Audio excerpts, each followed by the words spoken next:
They say the road to hell is paved with good intentions. But let's be honest. Do we really want to live in a world where we no longer maintain good intentions? Despite how negative and polarizing the world may seem at times, many of us are still doing our best to maintain good intentions and positive interactions with each other.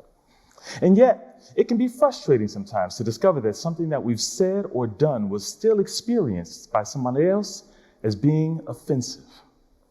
In response to this, it's easy to get stuck in unhealthy, extreme reactions, such as strongly defending our character from perceived attacks, only to realize that we've invalidated someone else's feelings as a result.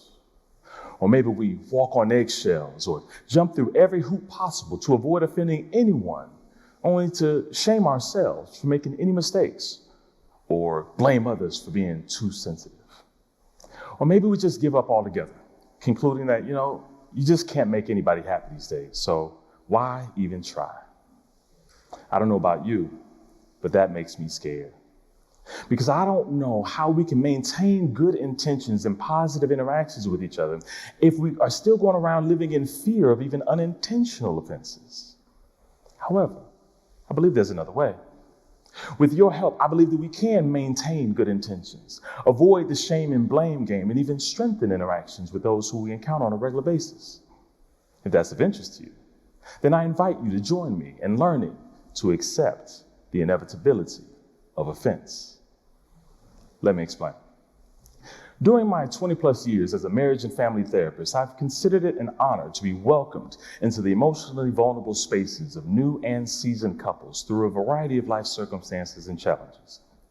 During that time, I've gained a great appreciation for 4 relationship strengthening principles that have helped not only the couples who I serve, but also individual, personal, and professional relationships in all walks of life. This first relationship strengthening principle comes to life for me during one of my greatest professional joys, which is when premarital engaged couples come into my office with a big smile on their face, expressing how confident that they are that they have found the one who they are to spend the rest of their life with, primarily because they never disagree or argue with each other. That's when I get a big smile on my face and I say, that is awesome. You guys are in the right place because I can help you fix that. Yeah. They get confused just like that. And they say, wait, what? You want us to argue and fight with each other? I reassuringly say, no.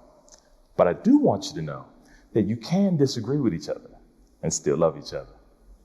You can misunderstand each other and not conclude that maybe we weren't meant to be, or end the relationship prematurely due to seemingly irreconcilable offenses.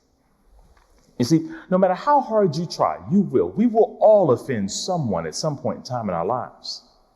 You know how I know? Because there's no absolute list of what's offensive and what's not. What's offensive changes over time. What's offensive to one person is perfectly fine to the next. After all, you can't tell someone what they should be offended by and what they shouldn't.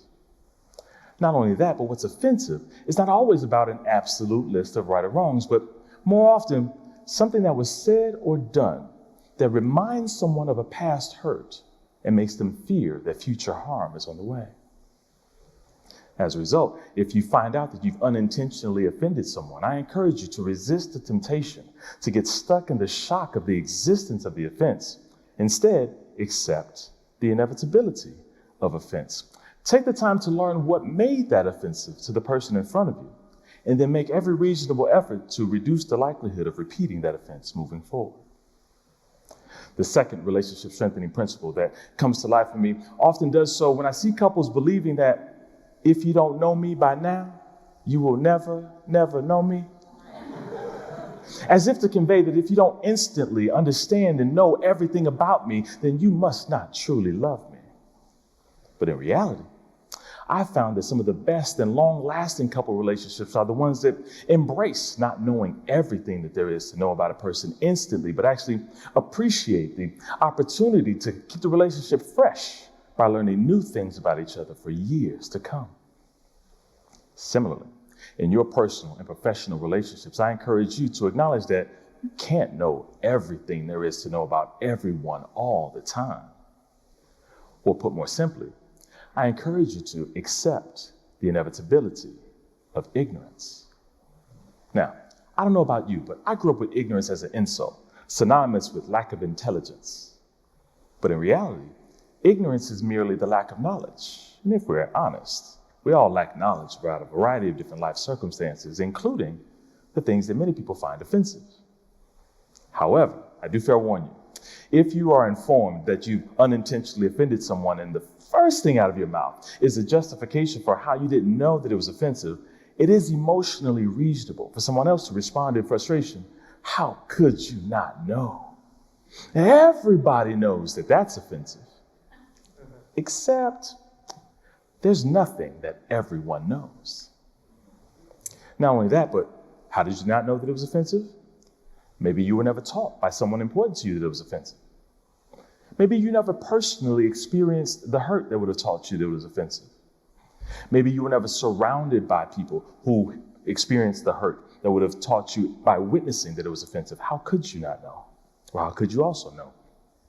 What makes this not just another insensitive, defensive excuse is that we can learn to accept the inevitability of ignorance as a temporary state, turning that accusation into an opportunity to reduce our ignorance by increasing our knowledge and using that knowledge to reduce the likelihood of the next offense moving forward. The third relationship strengthening principle comes to life for me when I see couples stuck in the reasonable yet futile search for perfect communication. For while healthy communication is essential to a good relationship, it's also perfectly reasonable for partners to use the same words but mean completely different things, based on their family of origin and life experiences even before meeting each other. This often results in partners getting stuck in a defensive battle, protecting themselves from perceived threats that were never really attacks in the first place, but unhealthily expressed pleas for understanding, support, and empathy. Similarly, in your personal and professional relationships, I encourage you to learn to accept the inevitability of misunderstanding. For even our reasonable intentions can result in unintentionally negative impact, leading others to feel the need to protect themselves from us as a perceived threat.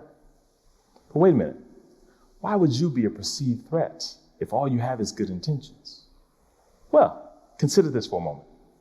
Consider the possibility that before their encounter with you, they experienced 9 times of someone else saying the exact same thing or doing the exact same thing that you did. But after each of those times, it was followed by a hurtful experience. Then you come along, the 10th person, to do or say that exact thing. Despite your reasonable intentions, it's also reasonable for them to see the pattern and to fear similar harm from you. It's because of this that if you find out that you've unintentionally offended someone, I encourage you to resist the temptation of getting stuck in the shock of the existence of the offense, and instead ask yourself, am I really being attacked? Or have I simply reminded them of a past hurt and made them fear that future harm is on the way? If that's even a remote possibility in your life, I encourage you to accept the inevitability of misunderstanding and channel your efforts into the 4th relationship strengthening strategy, which is to learn to reassure the hurt person that you are not the threats that they fear that you are.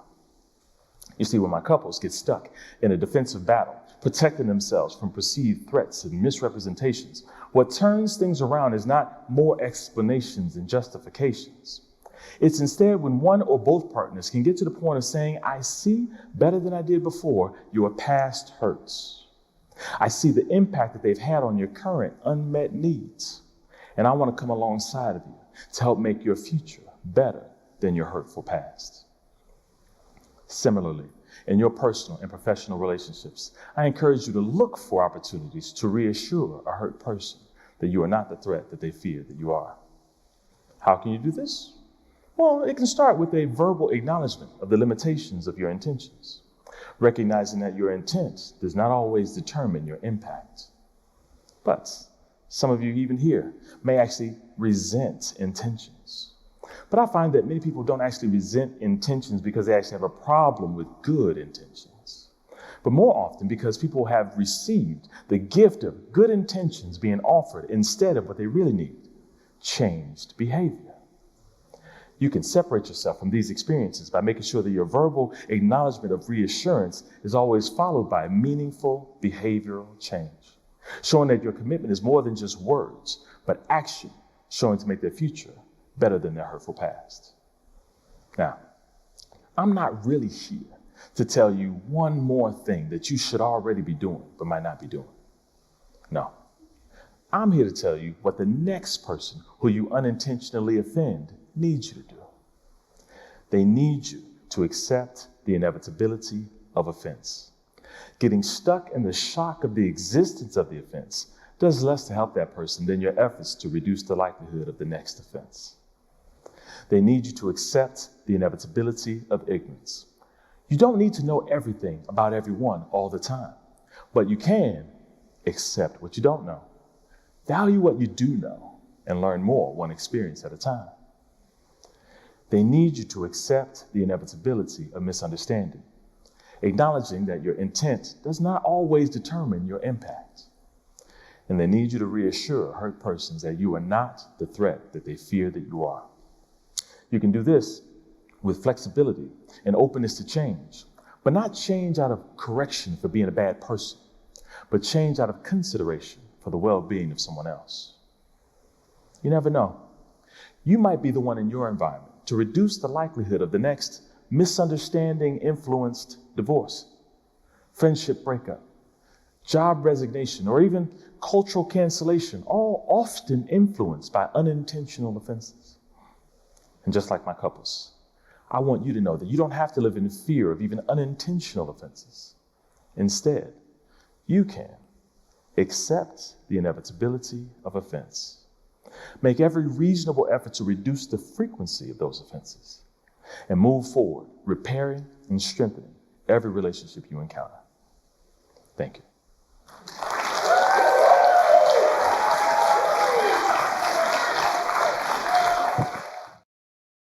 恳请点赞，订阅我们的频道，一起学习演讲中的实用英语。